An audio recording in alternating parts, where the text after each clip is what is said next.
Salut tout le monde, bienvenue sur Récifal News pour cette vidéo qui va traiter d'un sujet que l'on rencontre très régulièrement, les Vallonias.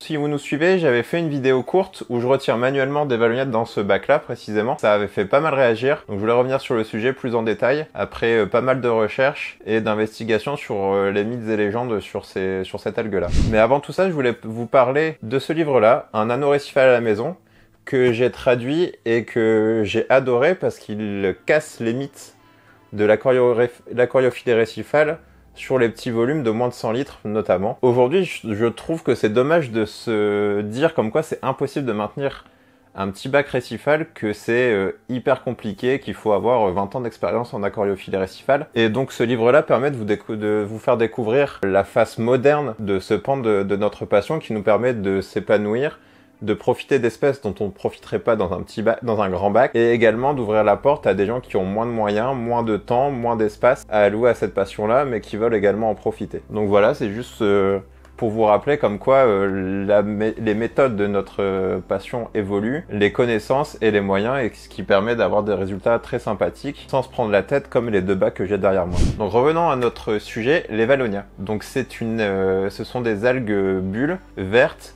que l'on trouve facilement accrochées, qui arrivent sur les roches ou également sur les plots des coraux que l'on amène dans notre aquarium. Et également qui arrivent sans qu'on s'en rende compte en étant le plus minutieux possible et qui se multiplient de plus en plus. Elles sont soit unicellulaires, donc on voit juste une bulle unitaire et une autre ailleurs, ou des espèces qui en font des tapis, des colonies entre guillemets d'algues, bulles, plus ou moins élancées selon l'espèce. Niveau scientifique, il y a un grand débat sur le nombre d'espèces de Vallonia. Certains en considèrent 30 et des sources de référencement de scientifiques d'espèces en comptent soit 6, soit 10. Donc rien que même avec ces sources officielles les plus sérieuses, il y a déjà un désaccord. Et ce désaccord se retrouve également sur leur mode de vie, leur méthode de reproduction et de multiplication, et ce qui en fait aujourd'hui également un grand débat dans nos aquariums, et je vais vous expliquer pourquoi. Donc déjà, pourquoi on les considère comme indésirables? Donc ça a l'air tout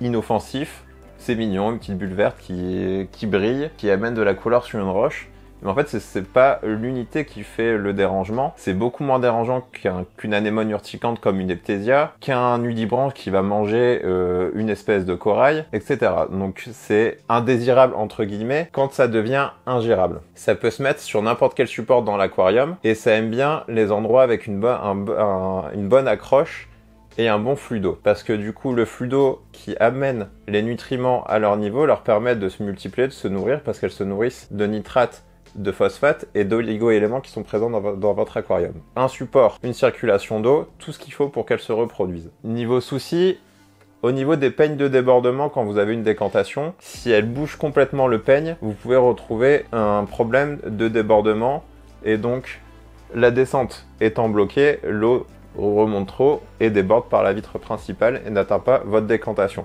Deuxième endroit où on peut les retrouver qui gêne, les pompes de brassage, qui du coup peuvent tout d'abord bloquer le flux et donc perdre en puissance de brassage, créer des zones mortes dans votre bac, et dans un cas extrême, obstruer tellement la pompe que le rotor force et à porter jusqu'à le blocage de la pompe.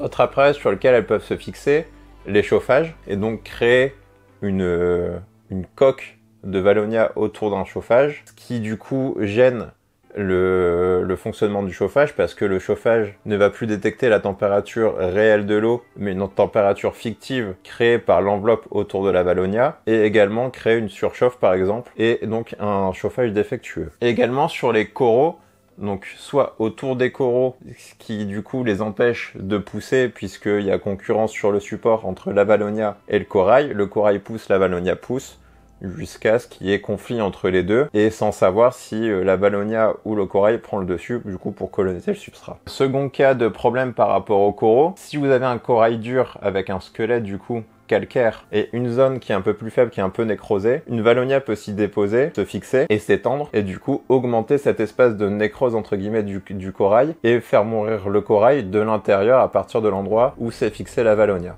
Enfin, dernier volet sur la concurrence des Valonia sur les coraux, donc c'est comme je le disais, elles consomment les éléments qu'il y a présents dans l'eau, comme les coraux, donc s'il y a trop de Valonia, elles peuvent consommer des oligo-éléments présents en très petite quantité, qui sont également essentiels pour les coraux, et donc il y a concurrence en défaveur souvent des coraux qui sont moins tolérants et qui poussent moins vite que les Valonia, qui vont consommer donc plus rapidement ces éléments-là. Après leur présentation, je vais vous dire les solutions pour en venir à bout. Donc c'est sur ce sujet-là que ma vidéo elle fait le plus de bruit, puisque je l'ai retiré tout simplement à la pince dans ce bac-là, sans veiller à les éclater ou pas, je les retirais tout simplement. Donc c'était un peu le but de faire une vidéo choc, où je cassais les codes et les idées de chacun, tout simplement parce que il y a plusieurs visions, et les articles scientifiques ont également mené à différentes perceptions sur ce problème-là. Donc j'ai fait un maximum de recherches sur des articles de toutes les langues, j'ai trouvé des études japonaises, allemandes, néerlandaises, anglaises, je crois que c'est tout. Tout ce qui concernait les Valonia et leur cycle de reproduction. Comme je le disais en introduction, aussi bien sur le nombre d'espèces et le type de reproduction, on trouve des éléments contradictoires. Il y a plusieurs articles, notamment chez les Allemands et les Néerlandais, qui parlent bien de la production de spores en moyen de reproduction chez ces espèces-là, et donc met un rythme et à une périodicité différentes. Donc c'est-à-dire que chez les plantes et chez les algues, il y a deux types de pieds mères existants. Certains qui produisent des spores, qui sont des formes de reproduction végétative où la cellule du spore peut se multiplier, se diviser et produire un pied par lui-même, et les gamétophytes qui produisent des gamètes avec deux sexes, entre guillemets, deux polarités différentes. Il faut que deux polarités opposées se rencontrent, se fécondent pour que un individu se forme. Et donc chez les Valonia, du moins chez certaines espèces, il y a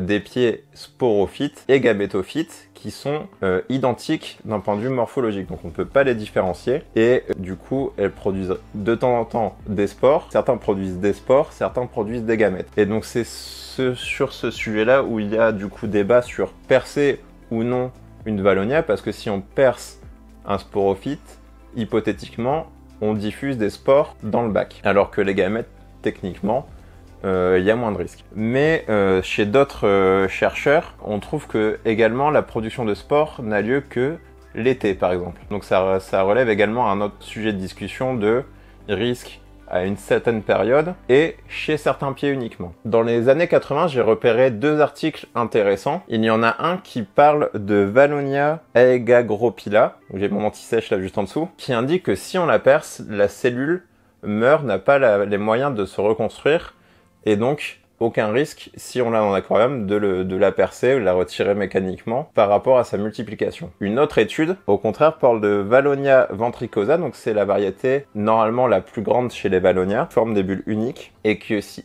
on la perce, elle est capable de former des compartiments avec du matériel génétique qu'elle diffuse et qui donne, du coup, la création de différents pieds. Et donc c'est sur cette espèce-là qu'il y aurait le plus gros risque de multiplication si on l'éclate. Donc celle-là, c'est la plus grosse, la ventricosa, qui peut faire des bulles jusqu'à 5 ou 10 cm de diamètre, qui est solitaire, et qui donc peut poser problème. Mais en général, c'est pas celle-là qu'on trouve le plus souvent en aquarium. Donc sur la partie éclatée ou pas éclatée, une Valonia, vous avez compris, donc il y a la partie selon les espèces, selon le type de pied au sein de la même espèce, et également une périodicité selon les saisons. Donc autrement dit, j'ai pas trouvé de juste milieu de réponse universelle de il faut ou pas percer une Valonia. Après le retrait manuel, on va parler lutte biologique, donc ajouter des espèces qui consomment Valonia pour les manger. Donc premièrement, le mitrax, le crabe vert émeraude, qui est un alguivore généraliste et qui mange tout, en général, tout ce qui peut gratter grâce à ces pinces en forme de cuillère sur les roches. Concernant leur efficacité, j'ai trouvé un article scientifique très précis qui parle de l'efficacité de mitrax dans un aquarium récifal pour lutter contre les Valonia, donc pile le sujet qui nous intéresse. Et pour cela, ils étudiaient l'efficacité, le choix préférentiel de repas des mitrax de deux tailles différentes face à des Valonia, des mysis et des granulés pour alimentation pour poissons. Et donc là, ils ont conclu que la taille des mitrax jouait sur leur préférence alimentaire. Donc bien entendu, les plus gros Mitrax sont plus efficaces pour les plus grosses Valonia. Et également, lorsqu'ils sont en présence de granulés, leur taux de consommation de Valonia diminue de manière plus importante qu'en présence de Misis. Donc ce qui joue du coup sur l'efficacité du Mitrax lorsqu'on les met dans un bac récifal. Également, ce qui est mentionné, c'est que selon leur façon de consommer, le Mitrax perce indéniablement la bulle. Et donc, selon l'espèce, on revient au même sujet que précédemment, efficace ou non par rapport au fait de sport ou pas sport. Une autre manière de lutter biologiquement, ce sont les brouteurs de type Siganus, Eulot, qui sont réputés pour également manger les Valonia. Donc, pareil que les Mitrax, percer, pas percer la bulle, on revient au même souci. Et enfin, j'ai trouvé une nudibranche, une limace, qui, elle, percerait de manière juste localisée la bulle pour aspirer le contenu de la Valonia. Et donc là, c'est vraiment, pour moi, l'espèce la plus sûre, entre guillemets, sur les luttes biologiques contre la Valonia. Mais malheureusement, cette espèce-là, je ne l'ai pas trouvée en vente, en fait, tout simplement. Et j'ai vu un article sur Reef Builders qui en parlait. De là, j'ai pas réussi à en trouver en vente. Dernier moyen de lutter contre les Valonia, c'est également limiter raisonnablement les taux de nitrate et phosphate, car elles s'en nourrissent, mais il en faut également pour les coraux. Donc c'est à vous de juger entre l'appauvrissement extrême qui n'est pas bon pour les coraux et la surpollution qui favorise également les Valonia. Donc pour ça, écumer correctement, limiter la charge organique du bac, changer de l'eau et éventuellement gérer avec des résines. Enfin, en cherchant sur les forums américains, je suis tombé sur un long topic qui parlait du fluconazole pour lutter contre la bryopsis et les derbésia, qui mettrait également en avant une efficacité potentielle sur les Valonia, sur un traitement continu sur plusieurs semaines. Donc j'ai pas eu de retour plus que ça sur le sujet, mais c'est une hypothétique solution, mais grosse pincette sur ce sujet-là, c'est pas encore prouvé, enfin du moins dans mes lectures, j'ai pas lu plus de 300 pages sur le sujet. Apparemment, chez certaines personnes, ils ont constaté une régression des Valonia en mettant du fluconazole avec un traitement plus léger qu'un traitement radical pour bryopsis et derbésia, mais sur le long terme. Donc pour conclure, j'aimerais bien vous faire une liste de propositions pour lutter contre la Valonia. Donc tout d'abord, c'est inspecter lorsque vous rajoutez des coraux et des roches dans votre bac, retirez-les manuellement en dehors du bac et passer un coup d'eau pour retirer éventuellement la matière qui reste accrochée au support. Introduire Mitrax et ou Siganus selon la taille de votre bac. Gérer les nitrates et les phosphates pour les maintenir à des taux corrects. Et là, si vraiment vous voyez que la Valonia devient ingérable, la solution que j'avais montrée en vidéo, le retrait tant bien que mal, d'autant que vous pouvez, des Valonia à la main. Idéalement, si vous pouvez retirer les roches, faites-le. Mais si c'est pas possible, faites-le dans le bac, tant pis. Coupez les pompes avant de le faire, tout simplement. Retirez un maximum. Siphonnez autant que vous pouvez ce que vous retirez, retirez-les manuellement, le plus proprement possible. Juste après ça, vous pouvez également faire un changement d'eau pour retirer les éventuels spores selon les différents éléments dont je parlais en début de vidéo. Mettre une filtration mécanique en place, fine, donc ça peut passer par du perlon très fin, également du charbon, et mettre également en place une filtration UV qui aurait tendance à tuer les éventuels spores ou protoplasmes, donc pour Valonia ventricosa, qui aurait la capacité de se multiplier lorsqu'elle est percée. Donc voilà, une vidéo un peu longue sur le sujet des Valonia. Je trouvais ça intéressant, rien que pour moi, de faire toutes ces recherches-là par rapport à vos commentaires suite à ma vidéo. Il n'y a pas de solution miracle, chaque bac est différent, chaque expérience est différente. Comme je vous le disais, même parmi les scientifiques, entre le nombre d'espèces, les différentes études, il n'y a pas de consensus sur le sujet.